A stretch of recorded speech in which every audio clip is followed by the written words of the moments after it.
ஒரு யூனிட் மின்சாரத்தை 2 ரூபாயில் தயாரிக்க முடியும் என்றும் 6 மாதத்தில் மின் பற்றாக்குறையை தீர்த்து விடுவேன் என்றும் மூலிகை பெட்ரோல் ராமர் பிள்ளை கூறியுள்ளார்.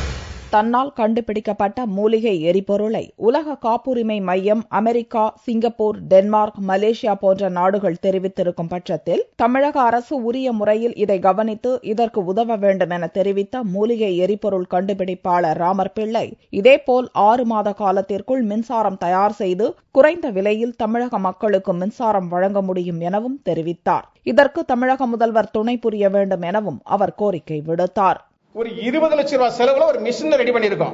அந்த மிஷினை ரெடி பண்றதுக்கு சவுத் கொரியால இருந்து ஒரு தொழிலதிபர் கொஞ்சம் ஹெல்ப் பண்ணிருக்காங்க, தமிழ்நாட்டை சேர்ந்த தொழிலதிபர் ஹெல்ப் பண்ணிருக்காங்க, ஏன் நம்மளுடைய ராம்தேவ் பாபாவே கொஞ்சம் ஹெல்ப் பண்ணிருக்காங்க. இது ஒரு வடிவத்துக்கு கொண்டு வரணும் அப்படிங்கிறதுக்காக நான் ஒரு மிஷினரி ரெடி பண்ணி முதல்ல அந்த சயின்டிபிக் டீமை வச்சு ஒரு ட்ரையல் முடிச்சிட்டு அதற்கு அப்புறம் தமிழக முதல்வர் அவருக்கு கவனத்துக்கு கொண்டு போக வேண்டும்.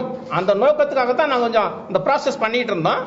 இப்போ அது முழுமை பெற போகிறது. பேட்டன் ரெடி, சர்டிபிகேட் பரிசோதனை சாலையோட சர்டிபிகேட் ரெடி, மிஷினும் ரெடியா இருக்கு. இத நான் ஆபரேட் பண்ணி தமிழக முதல்வர் ஒரு கவனத்துக்கு மட்டும் கொண்டு போயிட்டா போதும். தமிழ்நாட்டில் உள்ள அந்த மின்சார பிரச்சனை இல்ல, இந்தியாவிலேயே டோட்டலா இருக்கக்கூடிய அந்த பிரச்சனை நம்ம சால்வ் பண்ணிடலாம். முன்னதாக பேசிய அவர், தன்னுடைய கண்டுபிடிப்புகளை ஒப்படைத்துவிடும்படி மத்தியில் அதிகாரத்தில் இருக்கும் மத்திய அமைச்சர் ஒருவர் மிரட்டி வருவதாக தெரிவித்தார். இதனால் தானும் தன் குடும்பத்தாரும் அச்சப்பட்டுள்ளதாக தெரிவித்த அவர், அமைச்சர் மீது நடவடிக்கை எடுக்கும்படி காவல்துறையினரிடம் முறையிட இருப்பதாகவும் தெரிவித்தார்.